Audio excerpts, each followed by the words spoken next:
그에 앞서서 네. 유사남 연결해서 또 시장 네. 얘기 좀 요약을 해볼 텐데요. 연결이 되어 있는 것 같아요. 만나보겠습니다. 유사남님 나와 계시죠? 네, 안녕하십니까. 네, 안녕하십니까. 네. 오늘 같은 경우는 제롬 파월 의장의 입에 우리가 또 주목을 하고 있는 상황, 이 부분에 대해서 어떻게 생각하시는지 의견 들었으면 좋겠는데요. 시작해 주실까요? 네, 오늘 간단하게 내일 있을 파월에 관련된 이야기를 한번 진행해 볼까 합니다. 결국 제가 생각했을 때 중요한 건 파월이 과연 시장이 기대하는 것보다 좀 더 매파적인 톤으로 이야기하는가, 혹은 비둘기적인 톤으로 이야기하는가가 중요하다고 생각하고 있는데요. 이제 그러면서 많은 애널리스트들이나 블룸버그에서 나오는 이야기들이 잭슨 홀 때의 이야기를 예로 삼으면서 하락을 많이 이야기하고 있거든요. 이제 근데 반대로 이야기를 한다면 이런 이야기를 하고 있다는 것 자체가 사실 시장이 그때보다는 기대하는 바가 적다고 생각을 합니다. 이제 그래서 만약 파월이 매파적으로 이야기를 하더라도 그때만큼의 하락은 어려울 거라고 생각하고 있는데요. 이제 그렇다고 하더라도 주식이 상승할 만큼, 주식장이 상승할 만큼 비둘기적일 수 있느냐라는 질문에는 조금 생각을 늦출 수 있는 게, 이제 금리 상승을 늦추는 것만으로도 시장이 움직일 수냐 있느냐라는 질문에 지금 일어나고 있는 인플레이션 관련한 것들이 과연 이런 것들에 대한 질문들이, 혹은 이런 데이터들이, 혹은 지금 일어나고 있는 뉴스들이 사실상 당장 파월의 의견에 영향을 끼칠 수 있을 만큼 중요한 부분이라고 생각을 하는데, 이제 전에 제가 다뤘지만 결국 중요한 건 인플레이션 예상치와 데이터라고 생각을 해요. 근데 이 인플레이션이 의외로 장기적 하락이 아닌 단기적 하락이라고 생각될 만한 이벤트가 최근에 많이 쏟아져 나오고 있습니다. 그리고 일부에서 이야기해 주신 것처럼 일단 중국 쪽이 어느 정도 완화의 사인이 나오고 있지만 결국 생산량 자체가 예상에 미치지 않았고, 그리고 최근 흔들리는 동향을 봤을 때 계속해서 뭐 여러 시위대가 나온다든지 제로 코로나 정책으로 인해서 제대로 된 공장이 돌아가지 않는다는 부분을 봤을 때 충분히 앞으로 공급이 부족할 수 있다는 예상들이 많이 나오고 있습니다. 이제 오늘 그것뿐만이 아니라 이라크의 의견이었지만, 그리고 몇몇 정보통의 의견이었지만, 오펙 플러스가 200만 배럴을 감산한다고 하면서 유가 하락을 계속해서 견제할 수도 있고요.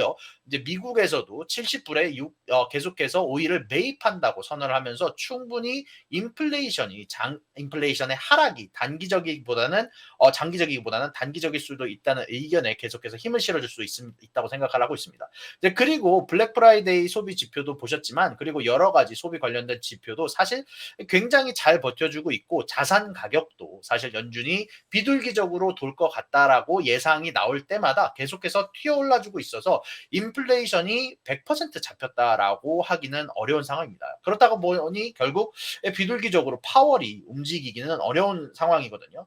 반대로 근데 또 얘기해서 매파적으로 움직이기에도 여러 폭탄들이 도사리고 있는 상황입니다. 이제 오늘 뜬 뉴스로 뜬 여러 가지를 보기만 하더라도, 이제 블룸버그에서 가장 헤드라인에 세웠던 뉴스가 뭐냐면은, 은행들이 최근에 자신들이 가지고 있는 채권들 혹은 부채들을 팔기 시작했다라는 뉴스가 떴거든요.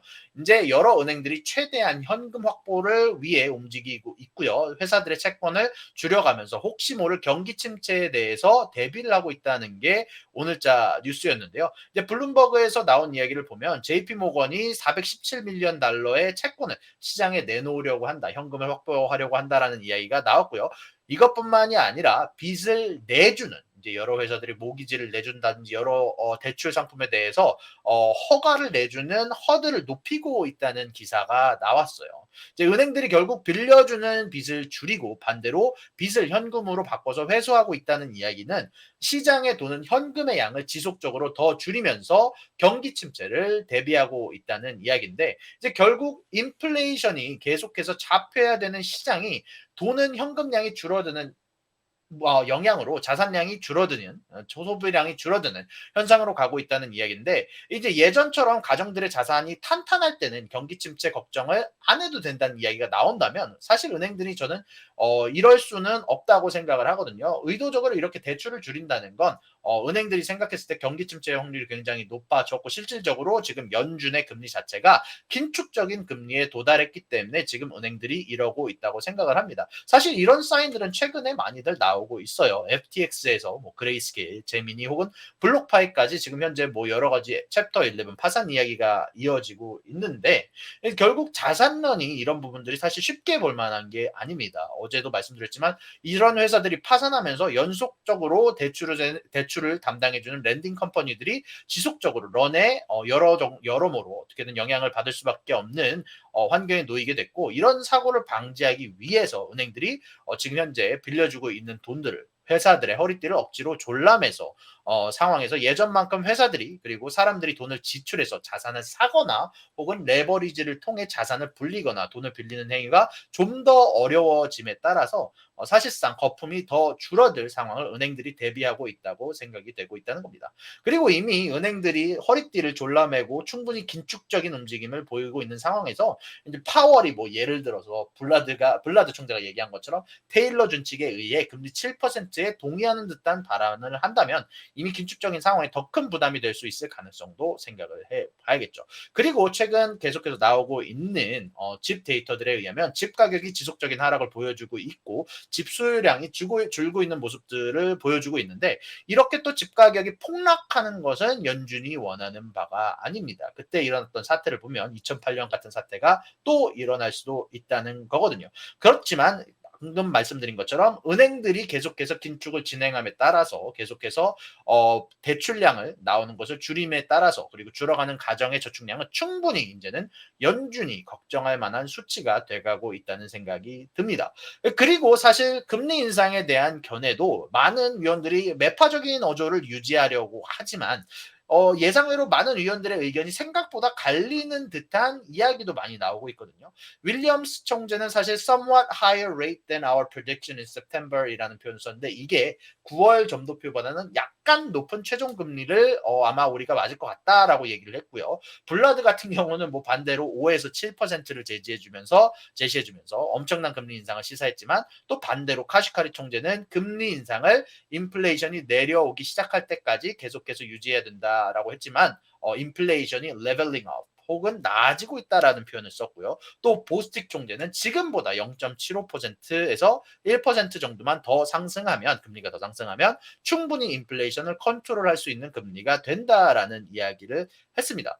이제 결국 매파적인 어조는 자산의 상승을 막기 위해서는 어쩔 수 없지만 의외로 의견들을 잘 살펴보면 보다 높은 금리 인상에서 거리를 유지하고 싶어하는 연준 위원들도 충분히 있다는 게 보이고 있습니다. 이제 그래서 앞으로 나올 파월의 의견이 조금 더 중요하고 다음 FOMC 점도표가 조금 더 중요해지는 지표가 된다고 생각을 하는데, 이거는 그리고 조금 개인적인 생각을 조금 더 덧붙이자면 결국 연준은 데이터를 보면서 모든 리스크를 상대할 수 있기 위해서 아마 내일도 금리 인상 속도를 늦출 것을 얘기를 하고, 다만 여기에다가 더 높은 최고 금리를 제한을 하면서 아마 5%에서 5.25% 정도가 아마 연준에서 생각하는 금리라고 생각을 하는데, 이렇게 이야기를 하면서 인플레이션도 견제를 하면서 계속해서 이야기를 진행할 거라고 생각이 듭니다. 무튼 그래야지 아무래도 실질적인 긴축을 진행하지 않음으로써 경기 침체를 견제할 수 있고요. 반대로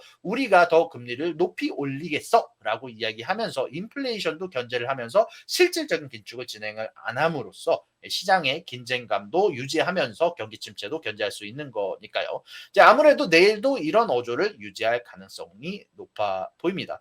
그리고 요것 말고도 사실 제가 뭐 이런 부분보다 조금 더 관심이 가는 분야는 아무래도 내일 주제가 주제다 보니까 인플레이션에 대한 예상치, 지금 인플레이션이 과연 진짜 인플레이션이 하락을 하고 있는 건지에 대한 파월의 개인적인 의견과 빅테크들이 진행하고 있는 인원 감축에 대한 이야기, 혹은 계속해서 3개월째 지속되고 있는 부동산 하락에 대한 이야기를 좀 더 들어보고 좀 더 장기적인 관점의 파월 이야기를 듣고 싶은데, 아무리 생각해도 사실 파월이 단기적으로는 이제 비둘기일 수가 없다고 생각을 하거든요. 아마 시장도 그래서 파월의 단기적인 관점보다는 아마 장기적인 관점에 더 크게 반응하지 않을까라고 개인적으로는 생각하고 있습니다. 무튼 오늘 저는 여러 이야기들을 여러분들에게 전달을 해드렸고요. 저는 여기서 이야기를 마치면서 여러분들의 의견 꼭 코멘트와 채팅창에 남겨주시길 바라면서 저는 여기서 인사드리도록 하겠습니다. 여러분들 감사합니다.